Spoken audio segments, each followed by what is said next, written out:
You're listening to the CyberWire Network, powered by N2K.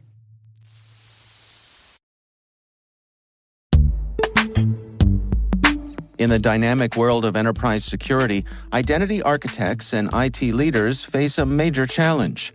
Growth by repeated acquisitions multiplies the complexity of everything. Multiple IDPs, MFA providers, policy engines that all need to coexist. This can lead to fragmented user identities and policies that create security vulnerabilities and add access friction. Strata Identity solves this. Now you can decommission unneeded IDPs and consolidate the ones you'd like to keep without rewriting apps or disrupting users, engineers, and app owners. Plus, Strata's modular architecture makes it easy to integrate with any identity provider without manual maintenance and coding. Join the ranks of cybersecurity leaders using identity orchestration. Visit strata.io/cyberwire, share your top identity security priorities, and receive a pair of complimentary AirPods Pro. Offer valid for organizations with over 5,000 employees. Step into a new era of identity management at strata.io/cyberwire.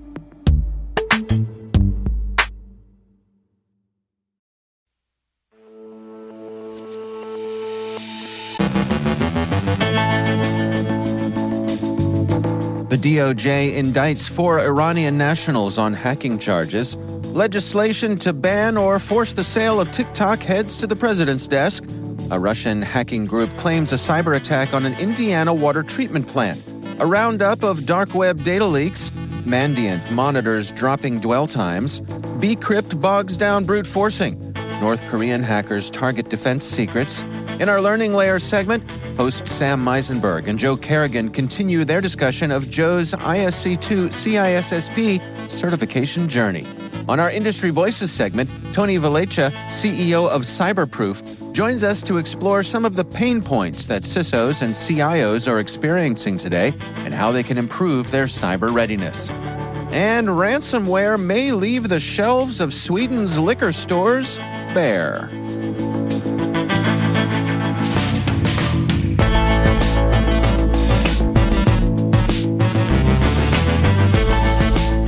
It's Wednesday, April 24th, 2024. I'm Dave Bittner, and this is your CyberWire Intel Briefing.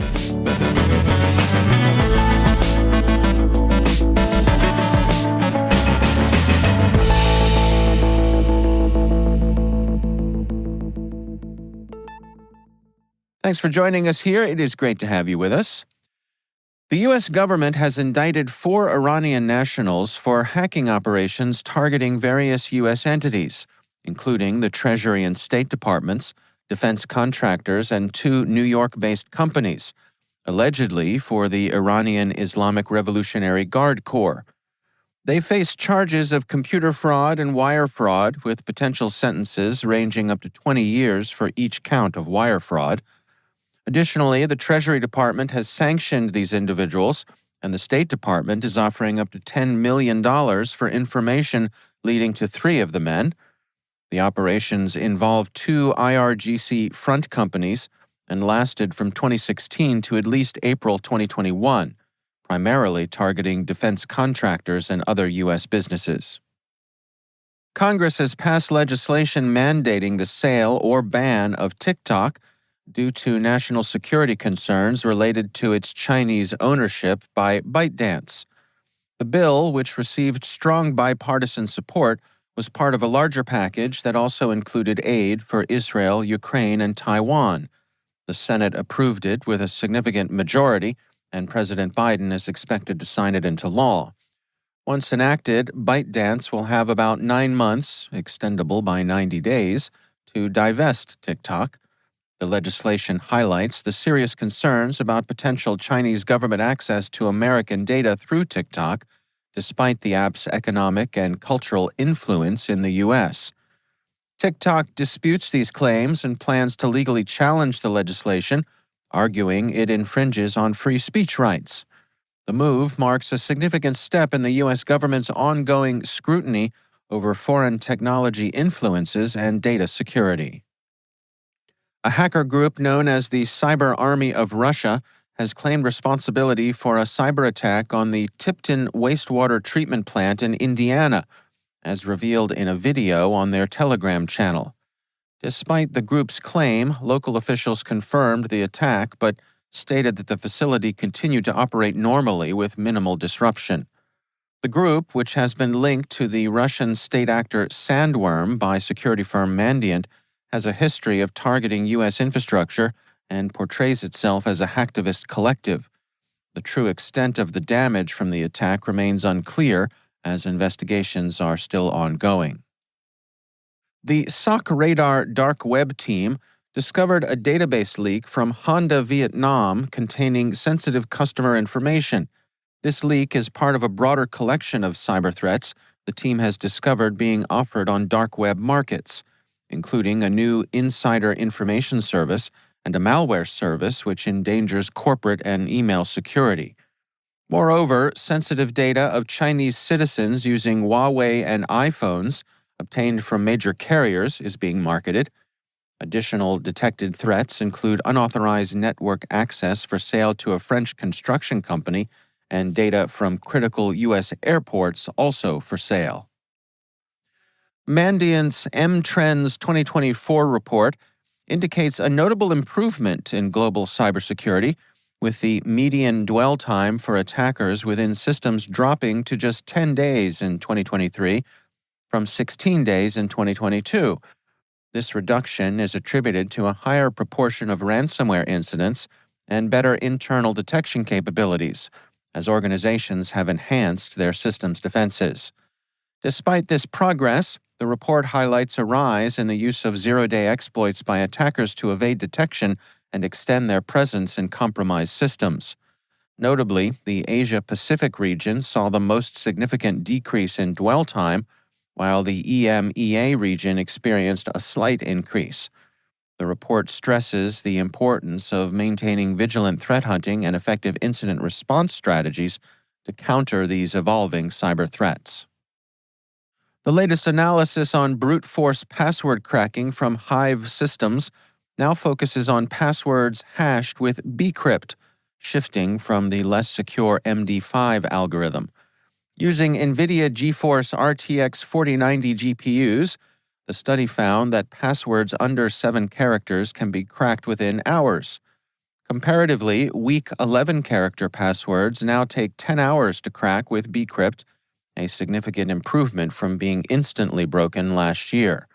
Strong passwords exceeding 8 characters, featuring a mix of numbers, symbols, and mixed-case letters, remain secure for months or even years. Hive's results highlight the robustness of bcrypt for protecting well-constructed passwords and caution against the predictability of non-randomly generated passwords, which can be cracked much faster. South Korean police have exposed a substantial hacking campaign by North Korea that compromised defense secrets from up to 83 defense contractors and subcontractors over a year. The campaign, led by North Korean state-backed groups Lazarus, Kimsuki, and Andariel, successfully extracted sensitive data from 10 companies between October 2022 and July 2023. Many targeted companies were oblivious to the breaches until notified by police. Techniques used included exploiting email vulnerabilities to download files without authentication, hijacking accounts with poor password practices, and malware introduction through compromised third-party maintenance accounts. Meanwhile, North Korean hackers exploited the update mechanism of eScan antivirus to deploy the Gupta-Miner malware on large corporate networks, according to a report by Avast. This sophisticated malware, hidden within normal antivirus updates, gains system-level access through DLL sideloading, using eScan's legitimate operations. It then fetches additional payloads, establishes persistence, and manipulates DNS, among other malicious activities.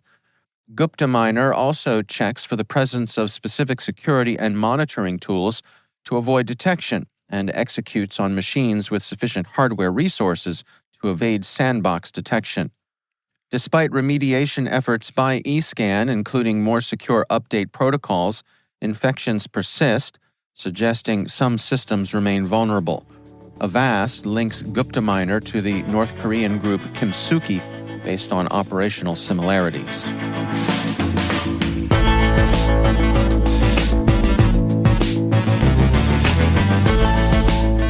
Coming up after the break, on our learning layer, Sam Meisenberg and Joe Kerrigan continue Joe's CISSP certification journey. In our Industry Voices segment, Tony Valecha, CEO of Cyberproof, joins us to explore some of the pain points that CISOs and CIOs are experiencing today. Stay with us.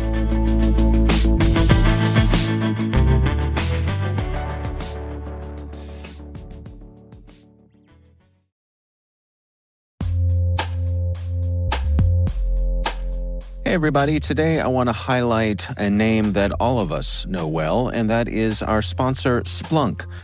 You need to keep operations humming around the clock, but potential disruptions are everywhere. Splunk helps you predict problems and find and fix issues fast so you can reduce risk and ditch downtime.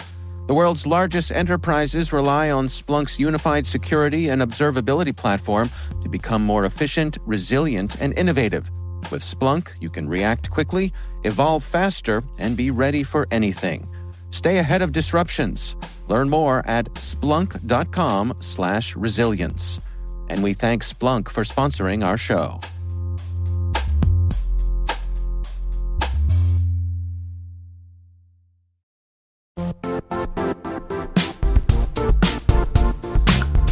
Don't struggle to align your organization's cybersecurity with business risk.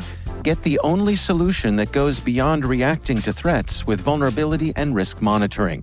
You need the next evolution of MDR, and only Critical Start delivers it. Critical Start doesn't just monitor and respond to threats. They put you in control by detecting suspicious activities, quickly responding to contain threats, and identifying your most critical assets and protecting them against vulnerabilities and exposures. With continuous visibility, expert guidance, and measurable risk reduction, Critical Start has redefined what it means to manage cyber risk. Demonstrate provable security maturity to your leadership while positioning your program to achieve the greatest risk reduction per dollar spent. Stop fearing risk and start managing it with Critical Start. Visit criticalstart.com and request a demo today.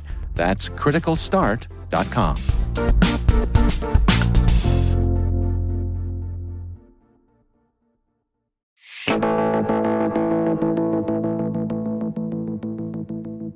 On our latest Learning Layer segment, host Sam Meisenberg joins my Hacking Humans co-host Joe Kerrigan to continue their discussion of Joe's CISSP certification journey.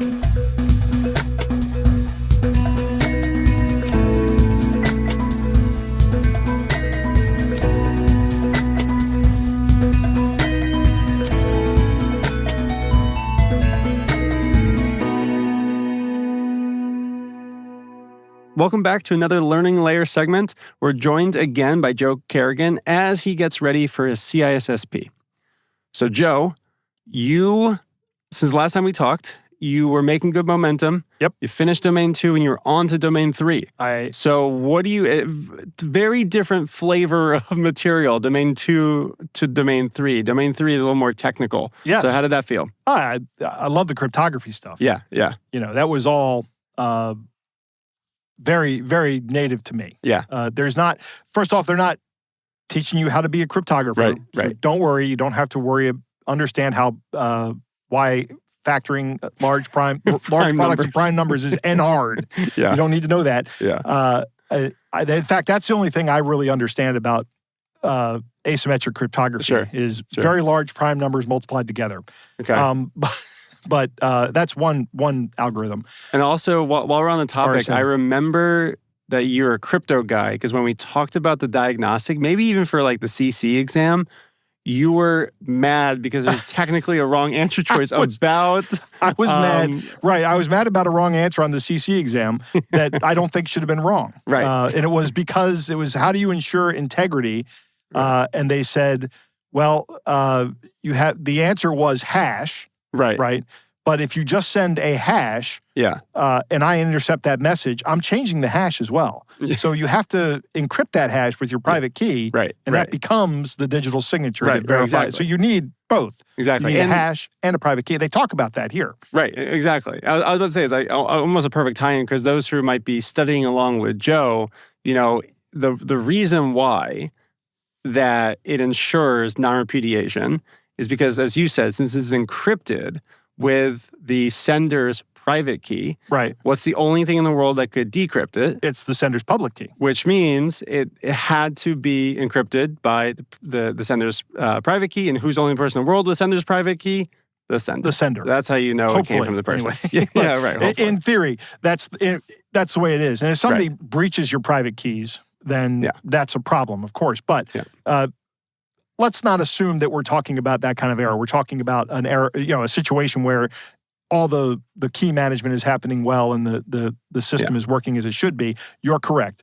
That provides non-repudiation. So, Joe, what's interesting is you have a background in crypto. You're probably really strong on domain 3, yet you told me before we started recording that you watched all of the videos in the short video library and you watched the longer videos. Yeah, this is the way I'm going through the course. So that's fine. I will say it's probably, not how most people do it. Okay. Which, again, whatever works for different people. But can you tell me about, I guess, just walk us through the difference between the short videos and the longer ones, and then maybe what you're getting from each when you go through it. Okay, so I'll tell you what I'm doing with each. First, with the short videos, I just have in my Google Drive, I have a series of notes files for each domain. So far I have domains 1, 2, and 3 as note files. And I'm going through these videos. They're in a logical order, and sometimes there are multiple videos under a topic. And I'm just going through, and as I'm going through, I'm taking notes. And I'm probably generating at least 5 or 6 pages of notes per domain. But that's also kind of helping me as I learn through it. Once I get through the domain, then I go and I look at the video that is, the lecture that talks about that domain. There's just one, like usually 1 hour lecture that goes over the content of the domain. And that is also paired with a book, a notebook that's in the materials that I've printed out. Nice. And I'm going through now with a piece of paper and a mechanical pencil, writing down notes in this as well. So I don't have any sources on this, but I have educators who have told me, so I'm going to believe the educators, that writing things down with your hand and writing things down by typing them are 2 different modalities. So you're going to be using different parts of your brain, which means that you might you stand a better chance of recalling the data. So I'm doing it twice for that reason. I'm going through all the material, and you've said that that's not how most people use the course, but that's how I'm using it. Sure. And I'm if you paid for the material, you might as well look at all of it, right? But the point I want to make about those videos is that since they are just, again, more of an overview of the domains, it pulls out all the most important testable material from the domain. So it's almost like you're in the weeds with the short videos in the video library, and then you zoom out a little bit and you see the whole forest and how things kind of, come together and all the connections across the domain on all the stuff that is really important for the exam. Right. So if we harken back to domain 1, we start talking about the risk management and quantified risk management. There's all those formulas back there that I need to sit through those lectures. Because those were very helpful. And once you've seen those lectures, it's very intuitive. And I thought that the cryptography lectures were also helpful to go through things, even though I already knew a lot of the stuff that was in there. Exactly. And another point is that, you basically want to bank time on the easy questions. Like on exam day, you want to answer the ones that you know really well as quickly as possible, right? So that when you're struggling or wrestling between 2 answer choices, you have a little bit extra time to kind of make that decision. So basically, by really owning your strengths, it actually lets you go faster on test day, which helps you with your weaker areas. Yes. So Joe, I would normally end the episode by asking you if you have any content questions about Domain 3 of what you studied, but I should be asking you because you're the expert. So we'll just end it there.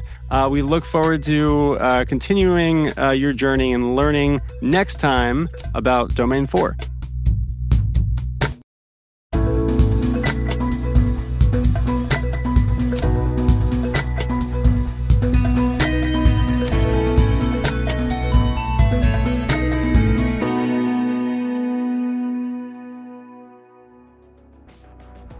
That's my Hacking Humans co-host Joe Kerrigan with N2K's Sam Meisenberg.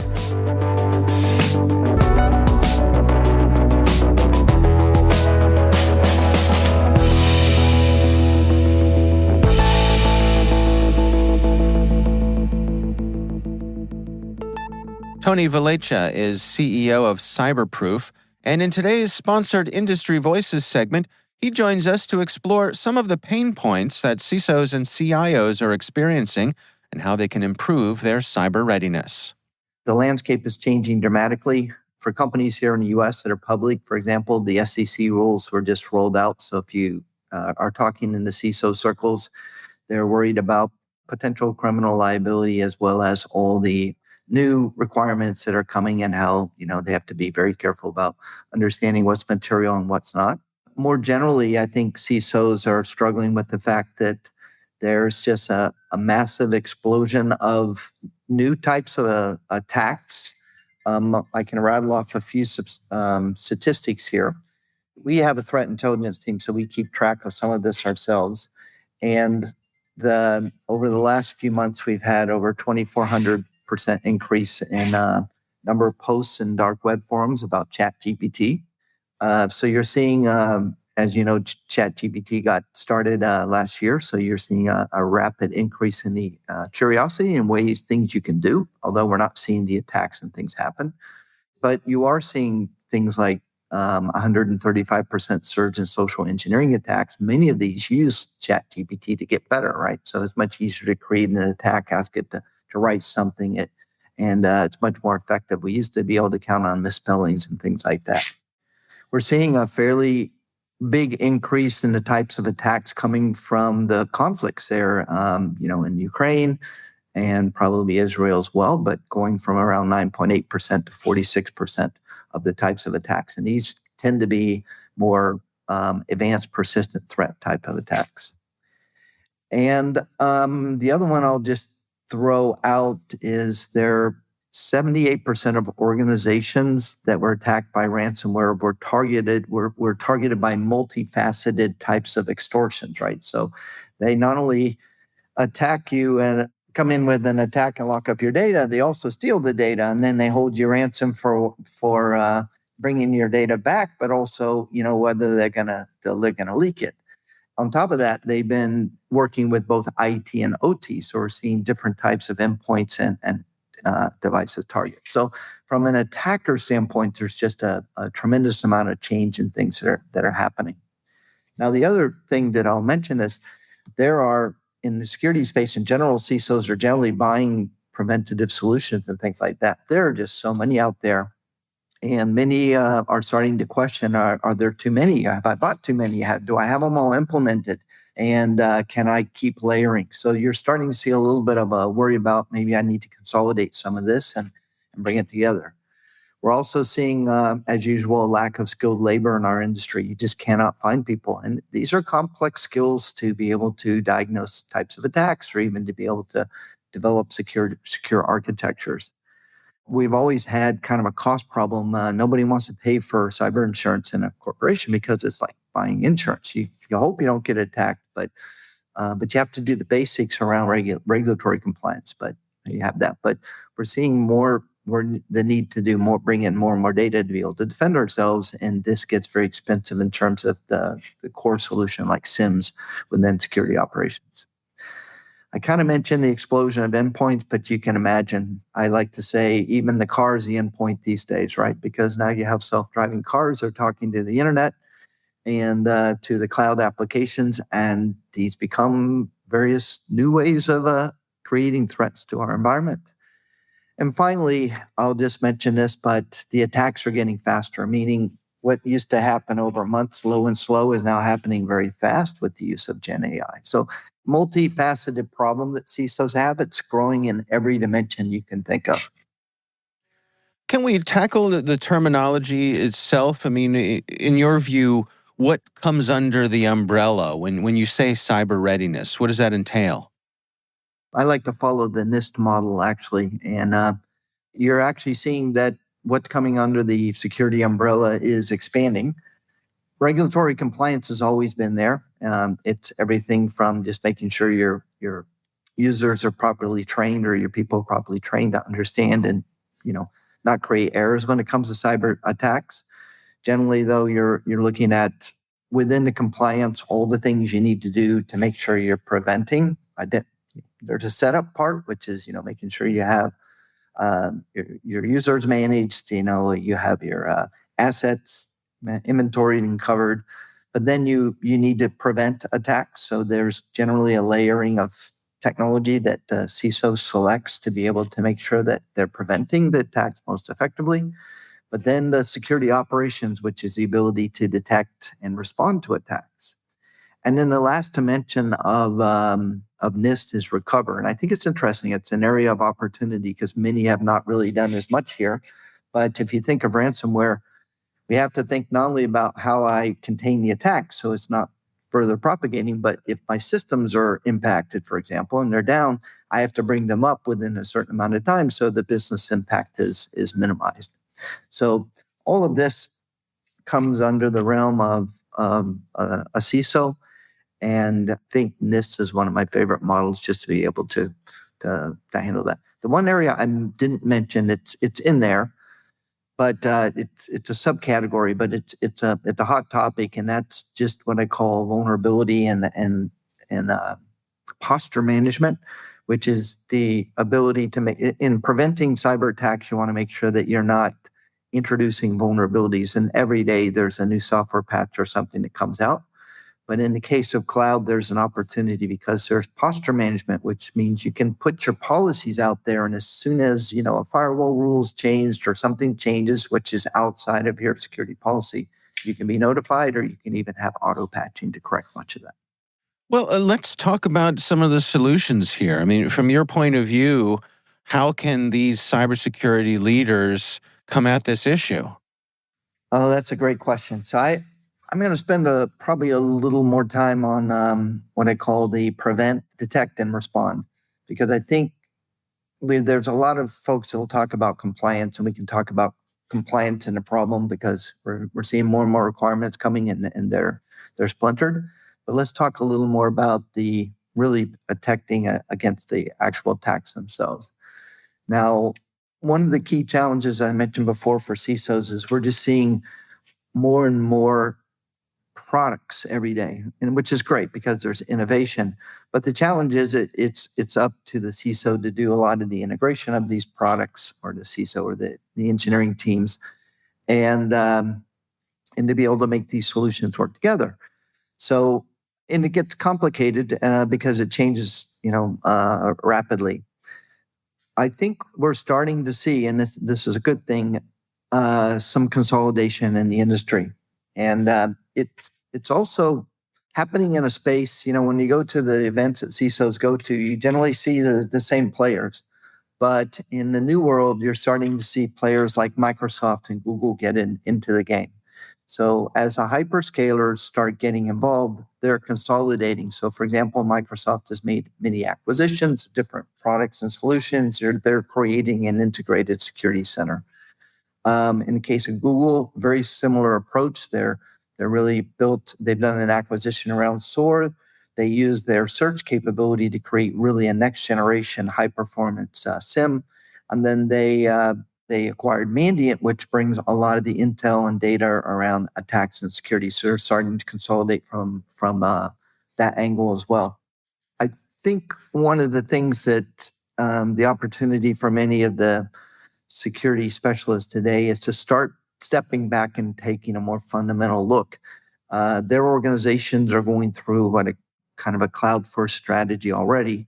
So it's a good opportunity to step back and say, should I rethink, my technology stack? Are there ways to save money at the same time? I think this is critical.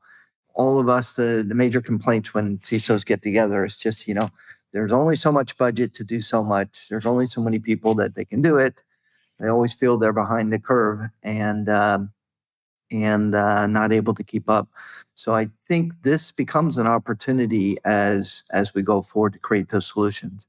Now, those solutions are not just they're really fall into prevent, detect, and respond, and frankly, even a recovery area, because cloud offers a number of new ways to set up for recovery. How do you recommend folks get started here? It seems I can imagine somebody looking at this and thinking, this is an overwhelming problem. Where do I take my first bites or my first nibbles at this? Any words of wisdom there? Unfortunately, what that sort of depends on where you are. But I'd say more fundamentally, I do think it's good to step back, because some of this information you're not getting through your normal channels. For example, I think you'll start seeing more and more of it this year as we see the hyperscalers get more deeply involved. You start seeing them at the typical security events. But I think it is time to take a look at the hyperscalers, what they're doing. Does it offer you a different way of looking at some of these problems? One of the more fundamental opportunities, or one of the more fundamental trends that I think is driving this, is the generative AI trend itself, right? And what that means is you're seeing the advent of these co-pilots. That's what Microsoft calls it. And what they mean is, if you are in the process of trying to understand all this, corporations generally have silos. You can have team is doing vulnerability management, another team is patching, another team that's your security operations. Sometimes for larger corporations, threat hunting and threat intelligence teams are separated. But the ability to have co-pilots that can see across large sets of data, understand language, and be able to interpret and correlate some of these things at that level is, I think, is a game changer. So when we start looking at problems in cybersecurity, one of them is just getting data into a place or a structure that, when I talked about integrating these products, that it's more useful. And there are opportunities to save money when you do that on cloud, right? Because you can set up the large scale data lakes are being designed for logs and other sources, and there's means of storing that, and potentially even talking with the CTO about structuring the same log sources for both IT and OT that can be used together. So there are, I think my first recommendation is take a look into the opportunities that many of the clouds, the new solutions that are coming out in cloud offer you. I think it's a fundamental shift. I still think there's a best of breed approach in various different areas. So it totally depends on what you are and what you've already procured, where your licenses are when they expire and what's been integrated and implemented properly. But I think a very fundamental recommendation is just take a look at what this new trend of consolidation, hyperscalers and things are starting to deliver. That's Tony Valecha from Cyberproof.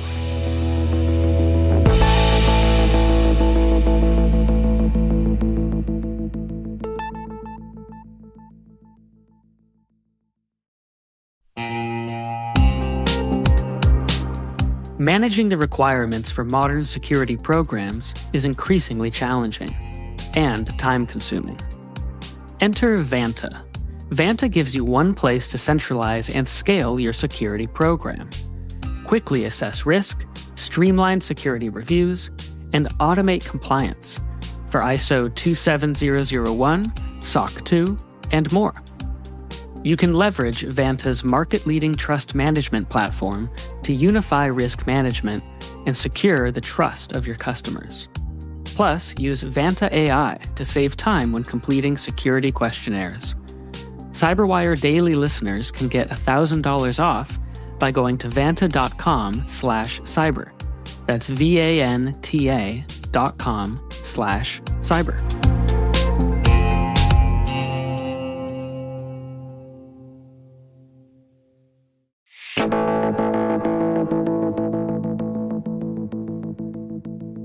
And finally, a ransomware attack has left Sweden's exclusive liquor distributor scrambling, potentially leaving the shelves of the nation's sole alcohol retailer sparse by week's end. The cyber assault has been attributed to a North Korean group by the distributor's CEO and threatens not just the availability of spirits, but also the essential paper bags needed to carry them home.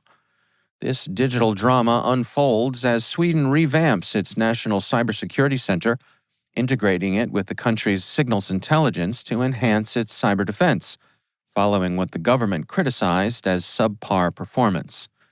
The urgency for better security measures was underscored earlier this year when T2K, a major cloud services provider in Sweden, also fell victim to a ransomware attack, impacting numerous customers and forcing some store closures.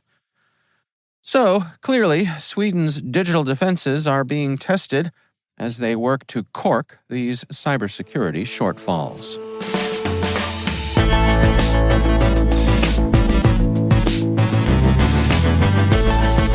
And that's the CyberWire. For links to all of today's stories, check out our daily briefing at thecyberwire.com. We'd love to know what you think of this podcast. You can email us at cyberwire@n2k.com. N2K Strategic Workforce Intelligence optimizes the value of your biggest investment, your people. We make you smarter about your team while making your team smarter. Learn more at n2k.com. This episode was produced by Liz Stokes. Our mixer is Trey Hester with original music by Elliot Peltzman. Our executive producers are Jennifer Iben and Brandon Karp. Our executive editor is Peter Kilpie, and I'm Dave Bittner. Thanks for listening. We'll see you back here tomorrow.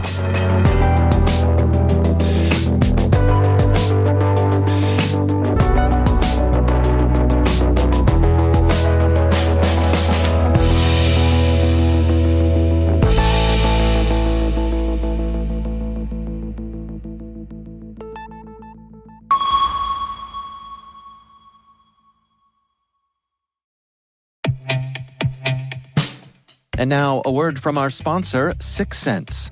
6sense provides award-winning cloud-based automated endpoint and vulnerability management solutions to streamline IT and security operations. With its advanced platform, businesses gain complete visibility and control over their infrastructure, reducing IT and security risks and optimizing operational efficiency.